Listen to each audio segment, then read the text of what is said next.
Hello बच्चों, आज हम करेंगे exercise 6.2 question number 5। In figure P Q and R S are two mirrors placed parallel to each other and incident ray A B strike the mirror P Q at B and reflected ray moves along the path B C and strike the mirror R S at C again reflected back along C D prove that A B parallel to C D. क्या कह रहा है? P Q and R S आपके क्या है? Mirror है। और ए यहाँ से लाइन रे जो है रिफ्लेक्ट हो रही है बी पे दोबारा इन्होंने रिफ्लेक्शन हुआ है, तो दोबारा यहाँ पे आई है, आर एस मिरर पे टच कर रही है एट सी पॉइंट पे, और सी पे अगेन रिफ्लेक्ट हुई है डी पॉइंट पे आई है। तो आपको बताना है A B parallel to C D, ये आपको प्रूव करना है। और पी क्यू और आर एस आपको पैरेलल लाइन गिवन है, यानी दो मिरर हैं आपको गिवन है। तो सबसे पहले इसको हम कंस्ट्रक्शन से सॉल्व करेंगे। तो हम यहाँ पे लिखेंगे कंस्ट्रक्शन में हम लिखेंगे, एक लाइन यहाँ पे ड्रॉ करेंगे, यानी इसका नेम देंगे M, और एक लाइन यहाँ पे ड्रॉ करेंगे, इसका नेम देंगे N। तो हम यहाँ पे लिखेंगे ड्रॉ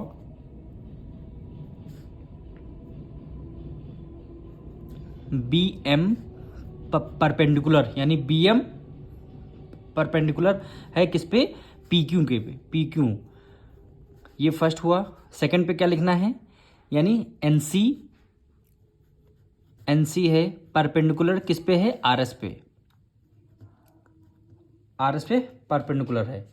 तो देखिए, जब ये पी क्यू एंड आरएस ये क्या है? आपकी पैरेलल लाइन है, और B M perpendicular to P Q है and N C perpendicular to R S है। B M perpendicular to P Q है and N C perpendicular to R S है। तो आपकी जो ये B M parallel to N C हो जाएगी। क्यों होगी? यहाँ पे लिखेंगे B M parallel to N C. इसका रीज़न है perpendicular on parallel line also parallel. ये जो परपेंडिकुलर है ये पैरेलल लाइन पे ड्रॉ की गई है, ये दोनों आपस में खुद ही पैरेलल होंगी, क्योंकि दोनों line P Q and R S क्या है? हमारी पैरेलल लाइन है, और हमने पैरेलल पे ही परपेंडिकुलर लाइन ड्रॉ कर दी है, तो परपेंडिकुलर लाइन भी हमारी क्या होंगी? पैरेलल होगी। ये प्रॉपर्टी है। तो यहाँ पे लिखेंगे perpendicular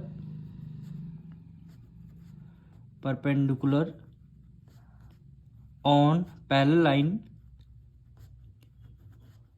parallel line also parallel. क्या मतलब है इसका? यानी हमने जो है पैरेलल लाइन पे परपेंडिकुलर ड्रॉ किए हैं, तो वो भी आपस में क्या होंगे? यानी बी एम और एन सी आपस में पैरेलल होंगी लाइनें। तो ठीक है, लाइन पैरेलल हो गए।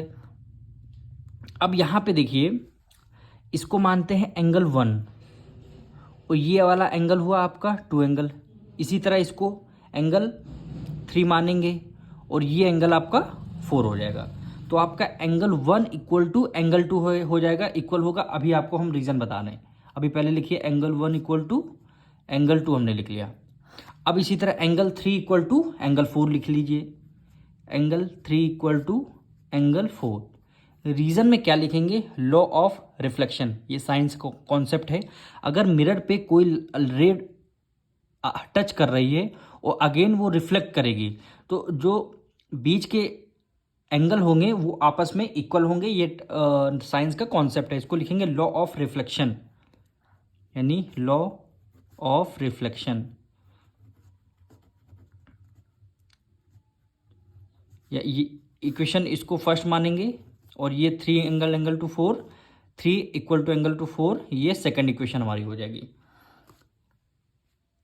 अब क्या है? अब देखिए, B M and C N हमारी पैरेलल लाइन है, ठीक है, और बी सी हमारी क्या है? ट्रांसवर्सल है। जब हमारी दोनों लाइन आपस में पैरेलल हैं, ये दोनों, ये ट्रांसवर्सल जा रहे हैं, तो एंगल 2 इक्वल टू एंगल 3 हो जाएगा। किस लिए इक्वल होगा?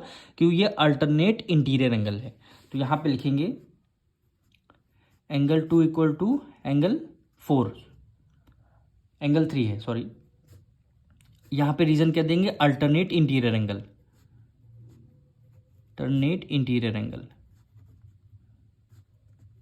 इंटीरियर एंगल, ये इक्वेशन आपकी थर्ड हो जाएगी।